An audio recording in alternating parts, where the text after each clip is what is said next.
자, 강의를 이어서 하도록 할게요. 자, 그래서 위에서 잠깐 언급한 요 델타 G 있잖아요. 깁스 프리 에너지, 그죠? 이거를 왜 써야만 하는지에 대해서 이제 공부를 해보도록 합시다. 자, 여기 네모나 박스를 우리가 개라고 해서 이제 시스템이라고 했어요. 하고, 자, 어떻게 뭐 에너지나 그 뭐냐 물질인지 출입하는 뭐 들어가는 것을 인풋이라고 하고 나오는 것을 아웃풋이라고 하고 개 이외의 주변을 이제 서라운딩이라고 해서 주위라고 했었잖아요. 자, 그래서 자 우리가 이 개에 대해서 어, 어떤 물질이나 에너지가 100이 들어가면 그쵸? 그리고 100이 나오는 게 가장 이상적인 시스템이잖아요. 근데 그게 우리가 이제 계속 배우는 이런 개에서는 자 100이 들어가면 자 100이 나오는 게 아니라 주위의 영향에 의해서 요 인풋과 아웃풋이 자, 달라지게 돼요.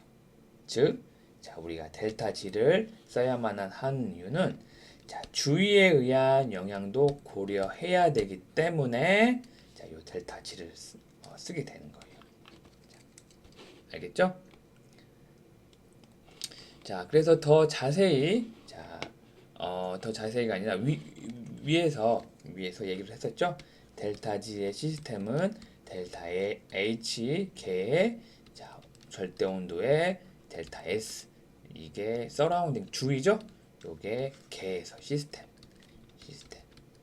그러니까 개에 대한 자, 요 깁스 에너지만 알아도 우리가 자, 주위와 그다음에 개에 대한 어떤 항들을 요 개에 대해서만 고려를 해도 우리가 델타 G 즉뭐 반응이 자발적인지 비자발적인지 그런 것들을 우리가 판단할 수가 있다. 자, 자, 그래서 델타 H는 자, 이제 시스템만 고려한다고 했고, 그쵸? 시스템이 흡열 반응인지 발열 반응인지, 그쵸? 그래서 우리가 일반화학 때 배웠듯이 자, A라는 B라는 반응물이 자, 이렇게 반응을 해서 C와 D한 생성물을 만들잖아요. 그러면 개에 대한 그 델타 H 즉 엔탈피 변화량은 자, 생성물의 델타 H의 합 마이너스 반응물의 델타 H 합 마이너스 이렇게 표현을 했었죠.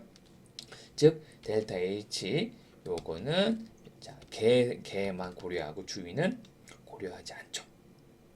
그죠? 즉 델타 G가 개에서의 델타 G 제로의 변화량은 델타 H 마이너스 T 델타 S는 자 이렇게 시스템의 주변도 고려해야만 자 전체적인 비자발 그다음에 자발을 우리가 알 수가 있다는 겁니다. 알겠죠?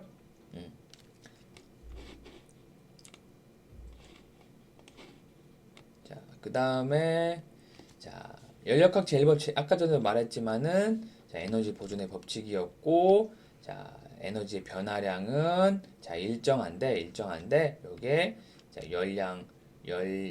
열량과 자 일의 합으로 이렇게 정의를 할 수 있다고 했죠. 그래서 어떤 개에 1을 가하면 뭐 밖으로 열이 나갈 수도 있고 그렇죠? 즉 개가 주위로 일을 하게 되면 그렇죠? 여기에 이제 개의 열이 이렇게 들어와서 어떤 이렇게 에너지 변화가 생긴다. 이렇게 얘기를 했습니다. 자, 그래서 요 시스템에서 델타 E 에너지의 변화량은 자, 아웃풋에서의 자, 내부 에너지의 변화, 그죠? 내부 에너지 변화와 인풋에서의 내부 에너지 변화의 차와 같다. 그래서 기호로 이렇게 쓰고 있죠. 또 요게 자, 열량과 그리고 일의 합과 같다. 즉 분자의 운동 때문에 내부 에너지의 변화가 생긴다고 우리가 또 얘기를 할 수가 있습니다. 즉, 자 델타 E는 자 어떻게 표현할 수 있냐면 내부 에너지 U 플러스 자 우리가 많이 알고 있는 2분의 1 mv 제곱 즉 2분의 1 곱하기 질량에다가 속도의 제곱 운동 에너지죠 곱하기 위치 에너지 중력 가속도의 자, 위치 요런 높이 z 요게 합과 같다. 즉 요거는 병진 회전 열운동에 해당되는 요런 에너지 파라미터들의 합과 같다. 자, 이렇게 알고 있으면 되겠습니다. 자, 그래서 본격적으로 자, 열에 대해서 이제 공부를 해보도록 합시다. 자, 열은 자, 우리가 자, 일상적으로 열이라고 하면 뭐 뜨겁다, 그죠? 뜨겁다 그렇게 얘기를 하고 있지만은 자, 조금 더 과학적으로 얘기를 하면 온도 차이에 의한 에너지 전달, 즉 흐름이에요. 그러니까 열이라는 것은 온도 차이가 생겨야만 자, 이렇게 발생할 수 있는 어떤 에너지 전달이다. 이렇게 이해를 하면 되겠습니다. 즉 보면 자, 여기 네모난 박스를 시스템이라고 하고, 그렇죠? 여기 들어가는 이쪽 부분의 인풋 부분을 T1이라고 하고 나가는 부분을 T2라고 했을 때, 자, 우리가 열량을 구하는 식 있죠? Q는 자, 비열에다가, 그쵸? 근데 여기 안에 자, 질량 속도, 점이 속도입니다. 자, 만약에 단위가 m이 kg이라고 하면 자, 이 점은 자, 그냥 질량 유속이에요. 그러니까 단위 시간당에 들어가는 자, 질량이라고 알면 되겠습니다. 자, 왜 이렇게 쓰냐? 자, 우리는 그 어떤 열 및 전달, 그러니까 열과 자, 물질 전달이 어떤 흐름에 의해서 나타나는 현상들을 우리가 공부를 하는 거잖아요. 이제 그래서 이 질량 같은 것도 단위 시간당 얼마큼 들어가는지 그 질량 유속에 대해서 우리가 그런 개념을 적용하는 게 필요합니다. 됐죠? 자, 그래서 Q는 자, B열 CP 압력 일정할 때 열량, 그죠? 그다음에 질량 유속 곱하기 델타 T.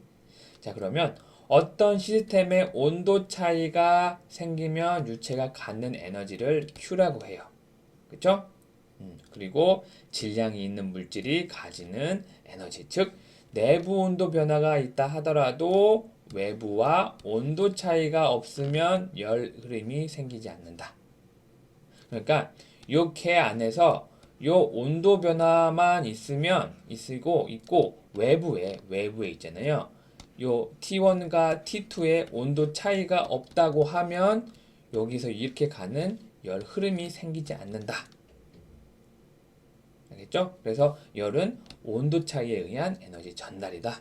이렇게 이해를 하면 되겠습니다. 자, 그리고 좀 간단하게 넘어가면 자, 물질 전달. 자, 우리는 아까 전에 우리가 이전에 배웠던 물질 전달은 자, 대류와 확산에 의해 자, 물질 전달이 자, 일어났었죠? 근데 열 전달은 전도와 대류를 무시를 해요. 알겠죠? 그리고 자, 우리가 전도라는 것은 어떤 거예요? 이게 전도, 컨덕션이라고 하죠. 그러니까 전도는 고체에서 말하는 열 전달이잖아요. 그렇죠? 그래서 고체를 구성하고 있는 분자나 원자의 운동으로 인해 생깁니다. 그러니까 이 고체도 어떤 원소들이 이렇게 규칙적으로 이렇게 붙어 있는 이런 배열되어 있는 거잖아요. 그러니까 뭔가 열이 딱 에너지가 가해지면 요 안에 있는 원자들끼리 에너지가 전달돼서 이렇게 분자나 운동으로 생기는 게 전도다. 자, 그리고 기체는 자, 전도에 의한 열 전달은 자, 무시를 합니다. 왜 무시하게 할까요?